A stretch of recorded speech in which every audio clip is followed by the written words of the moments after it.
Ketika pasukan pemberontak Jayakatwang terdengar telah sampai di Jasun Wungkal, Sri Kertanegara mengutus Raden Wijaya dan Ardaraja untuk menghadapi mereka, diiringi oleh para perwira seperti Banyak Kapuk, Ronggolawe, Pedang, Sora, Dangdi, Gajah Pakon, Nambi, Peteng, dan Wirot. Prajurit-prajurit istimewa dikirim untuk menyerang pasukan Jayakatwang yang datang dari utara. Raden Wijaya dan bala tentaranya terlihat gagah berjalan keluar dari istana sebagai kesatuan kesatria yang solid. Terlihat pasukan Raden Wijaya oleh orang-orang yang mengungsi dari utara dan menjadikan Raden Wijaya serta bala tentaranya sebagai harapan untuk memberi ketentraman kembali pada mereka. Sesampainya Raden Wijaya di Kedung Peluk, terlihat pasukan gelang-gelang oleh Raden Wijaya. Mereka membuat keributan dengan menyerang warga dan membakar rumah-rumah di sekitarnya tanpa pandang bulu. Raden Wijaya yang tak bisa menoleransi tindakan tersebut segera mengkomando pasukannya untuk menyerang pasukan gelang-gelang yang membuat keributan di sekitarnya. Pertempuran pun terjadi. Pasukan gelang-gelang jatuh berguguran dan melarikan diri dari gempuran pasukan Raden Wijaya yang dengan ganas menyerang membabi buta.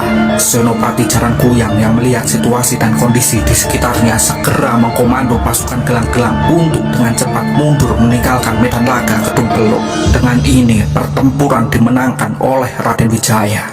Raden Wijaya lalu menata kembali pasukannya dan segera ia bergerak untuk memburu pasukan gelang-gelang yang melarikan diri dari medan laga. Saat pasukan Singosari sampai di lembah, mereka tak menemui pasukan gelang-gelang. Maka dari itu, Raden Wijaya memimpin pasukannya berangkat ke barat menuju Batang. Sesampainya di Batang, terlihat pasukan gelang-gelang berkumpul mengintimidasi. Mereka memprovokasi pasukan Raden Wijaya untuk datang menyerang mereka. Namun, ketika Raden Wijaya dan pasukannya bergerak mendekat dengan niat untuk bertempur, pasukan gelang-gelang memilih untuk tidak berkonfrontasi dengan mereka dan mundur menjauh dengan cepat dari pasukan Raden Wijaya. Dengan ini, pertempuran pun tak terjadi. Raden Wijaya lalu menggerakkan pasukannya mengejar pasukan gelang-gelang yang bergerak mundur dari Batang, hingga pertempuran pun pecah di sebelah barat Kapulungan. Pasukan Singosari pimpinan Raden Wijaya yang geram atas tindakan pasukan gelang-gelang yang terus mundur mulai mengamuk kembali. Dalam pertempuran ini, pasukan gelang-gelang tetap mencoba untuk mundur. Namun, Raden Wijaya yang menyadari hal tersebut segera mengkomando pasukannya untuk membabat pasukan gelang-gelang sebanyak mungkin. Senopati Jarangkuyang dengan misi dan siasat yang dijalankan memerintahkan bala tentaranya untuk tetap berusaha mundur dari medan laga. Dan pertempuran pun berakhir dengan keberhasilan mereka keluar melarikan diri dari gempuran pasukan Raden Wijaya. Raden Wijaya dengan niat menuntaskan misi dari Raja Kertanegara memerintahkan pasukannya untuk bergerak kembali dari Kapurungan, hingga tibalah ia di Rabut Carat. Sesampainya di Rabut Carat, tiba-tiba tersiar kabar dari ibu kota. Secara tak terduga, musuh juga menghantam Singosari dari arah selatan dan mereka berhasil menembus tembok istana. Raja Kertanegara diberitakan tewas dalam serangan itu.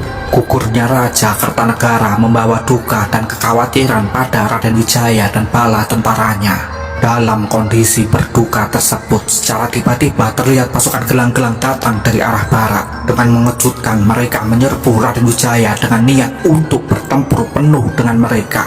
Raden Wijaya yang menyadari hal tersebut dengan sigap memobilisasi pasukannya untuk menghadapi pasukan gelang-gelang yang datang.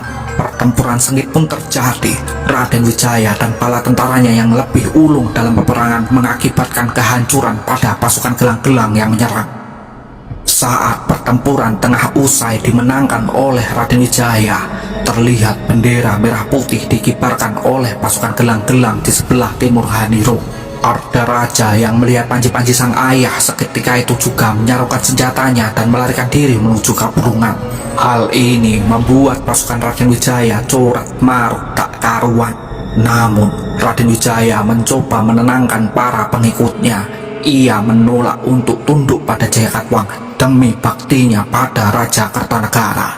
Pengkhianatan Ardaraja juga mengganggu keseimbangan pasukan Raden Wijaya dan merusak strategi yang dijalankan. Kekuatan pasukan pun berkurang drastis. Raden Wijaya dan pasukannya yang berjumlah 600 orang tetap tinggal bersamanya di Rabut Carat. Dan selanjutnya mereka bergerak ke utara hingga sampailah mereka di Pamuatan Apacek di seberang utara sungai. Raden Wijaya dan para pasukannya lalu mendirikan tenda untuk beristirahat di Pamuatan Apacek. Namun pada pagi hari buta, secara tak terduga musuh datang menyergap dengan pasukan yang jauh lebih besar. Hal ini membuat pasukan Wijaya kalang kabut, tak siap menghadapi pasukan besar itu. Banyak pasukan Raden Wijaya tewas dan melarikan diri dari pertempuran ini.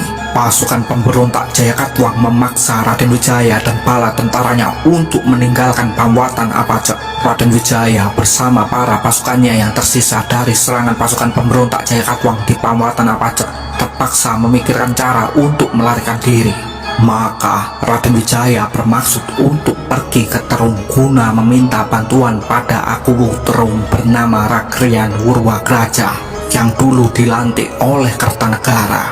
Ia berharap akan mendapatkan bala bantuan di sekitar timur Terung. Gagasan ini pun disetujui oleh para pengikutnya. Namun kondisi saat ini tidak memungkinkan untuk bergerak langsung menuju Terung dikarenakan pasukan gelang-gelang yang memburu mereka. Maka diputuskanlah bahwa mereka akan bergerak pada malam hari melalui Kulawan untuk menghindari ditemukan oleh pasukan gelang-gelang. Saat malam hari tiba, berangkatlah Raden Wijaya dengan para pasukannya menuju Kulawan. Ia berangkat pada malam hari guna menghindari bertemu pasukan musuh yang berjumlah sangat banyak itu. Namun sesampainya di Kulawan, mereka justru bertemu dengan pasukan musuh. Pasukan gelang-gelang dengan beringas mengejar Raden Wijaya dan bala tentaranya. Melihat pasukan gelang-gelang yang sangat banyak itu, Raden Wijaya dan para pasukannya segera melarikan diri ke arah utara. Lalu Raden Wijaya berniat untuk berlindung di Kembang Sri. Namun betapa kagetnya Raden Wijaya sesampainya ia di Kembang Sri.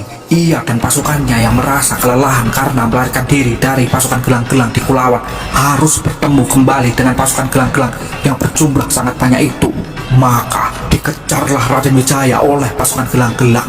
Raden Wijaya pun segera mengkomando pasukan yang tersisa untuk berlari melarikan diri ke arah utara bersamanya dengan harapan tak terkejar oleh pasukan gelang-gelang. Dalam pelarian ke utara dari Kembang Sri, pengikut Raden Wijaya berganti-ganti berperang dengan tujuan menghentikan pasukan gelang-gelang yang mengejar. Pada kondisi genting ini, mereka harus menyeberangi sungai yang arusnya sangat deras. Para pengikut Raden Wijaya berenang dengan terkopoh-kopoh. Banyak yang tewas hanyut karena derasnya arus sungai, dan banyak pula yang terkejar musuh lalu ditusuk dengan tombak. Mereka yang selamat terpencar melarikan diri tak tentu arah. Dalam peristiwa ini hanya tersisa 12 orang saja yang mengawal Raden Wijaya.